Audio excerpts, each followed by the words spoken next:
This might be the perfect ultralight backpack. Lightweight, customizable, and crazy comfortable.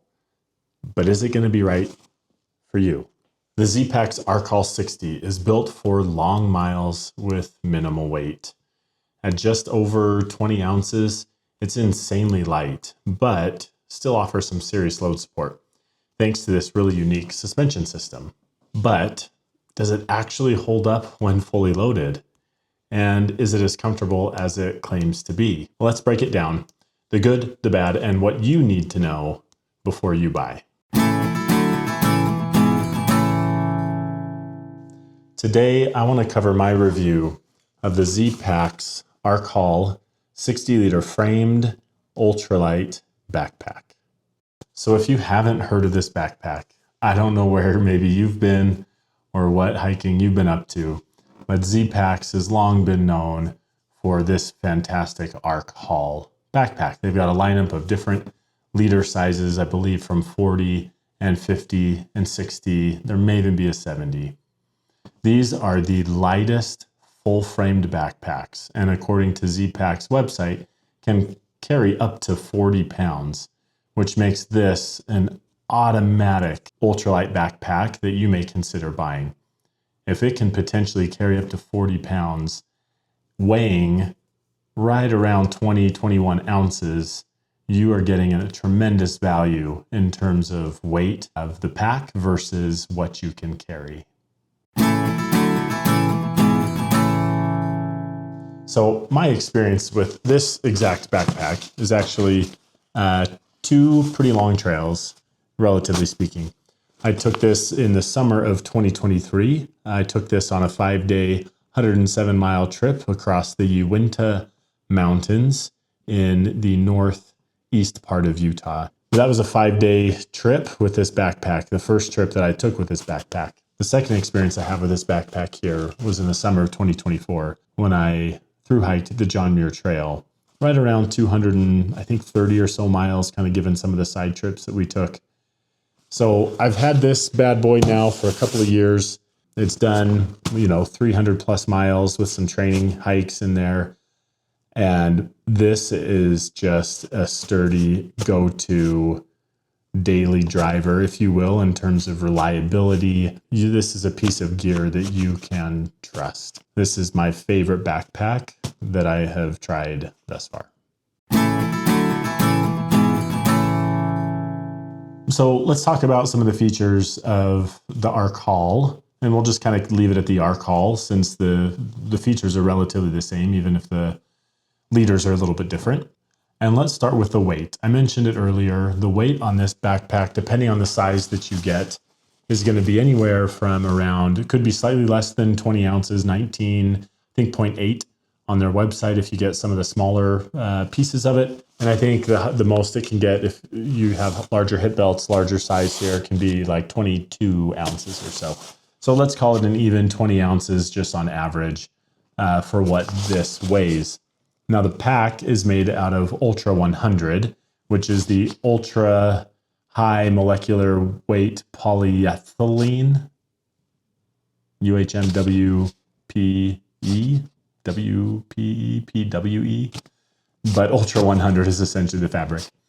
The fabric is 100% waterproof in terms of the fabric itself, so that's a great feature. The pack, the material is waterproof, but of course you've got roll tops, you've got chances that there might be a hole somewhere in it where water can leak in, so take extra precaution. But the material in and of itself is fully waterproof. Okay, so the second unique thing about this backpack, which is where the name of it comes from, the archaul, is the suspension system and the trampoline that provides a bit of an arc in the back. You can see that there. So with how the suspension system works, you can see how the stays in the back are contoured to create a bit of an arc. And then there's this trampoline kind of material, they call it, the trampoline that's in the back here that allows your back to rest upon this. There's some little pieces that kind of cut across it horizontally with the vertical stays. And that creates this arc effect with the trampoline to keep your back from hitting those stays. The arc is a fantastic feature on this pack. I think it allows it to carry the weight very well, and it allows the load to transfer to your hips pretty seamlessly while keeping a lot of that off of your mid back. And then obviously this arc allows there to be ventilation and flow, so you're not creating a ton of, heat and sweat and everything else, or at least not as much as you normally would. I've really enjoyed the arc frame. It's been fantastic for me, even with some of the heavier weights that I've had to carry. Okay, so let's talk volume on this. This one is the Arc 60. So where do those 60 liters come from? Well, from the website, Zpacks is saying that the main body here is 47 liters, that the water bottle pockets on the sides are 2.5 liters each, and then this front pouch here is an 8-liter pouch. The 47-liter body is pretty typical standard for this kind of an ultralight backpack. There's no frills to it. It is just a roll top bag with one big compartment. Now, this compartment allowed me on the John Muir Trail to keep all of my gear and equipment, as well as put a Bear Vault BV500 inside as well, and still have plenty of room and still feel relatively comfortable in terms of the volume and the space. These side pockets are great. Obviously, you can fit your water bottles in here, and these ones are large enough if you wanted to fit 2 water bottles, if you needed to carry on either side. So nice that you can get 4 liters of water in there if you had a longer carry, depending on where you're hiking. But these 2.5-liter water bottle pockets on the sides are fantastic. And then this 8-liter center pouch is great. The mesh is okay. I got a little bit of a hole in one of them here, and the stretchiness is really just on top, but the material itself is not necessarily stretchy. But this is large enough, adequate enough for you to keep things that you might need to get to relatively quickly: ditty bag, poop kit, a rain jacket or pants, your maps, anything that you need to get to relatively quickly, or even have some of your hiking with reach in and get to relatively quickly. 8 liters is a good size for this stretch pocket in the front. Okay, so as a full-featured backpack, you do have load lifters on these packs.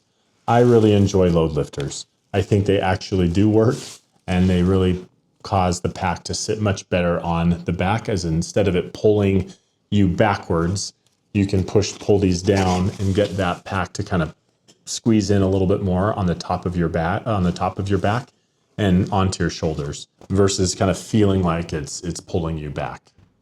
Also with the pack, you get a hip belt of your choice in size. The hip belt's a pretty decent hip belt, honestly. It doesn't have a whole lot of frills or thrills to it. It's not the thickest hip belt. The padding on it isn't necessarily going to super conform to your body, but it is wide and it is decently thick enough that it's going to take the load off of your back or from the pack through the carbon fiber stays in the frame and transfer that weight to your hips. I never felt any uncomfortability with this. When the weight and the wear of the pack is not on your mind at all, then the pack is doing exactly what it was intended to do. Bravo, Zpacks. This was great. Of course, there is a typical chest strap on here. It's an okay chest strap. It's not very thick. It is what it is. It's a lightweight pack, so there's nothing super crazy about the chest strap. So that's the suspension system of the pack. The frame and the arc, the load lifters, the belt, and your chest strap all really work very, very well and in tandem with one another to ensure that you have the most comfortable ride and fit on your back as you possibly can. So yes, this is a roll top bag.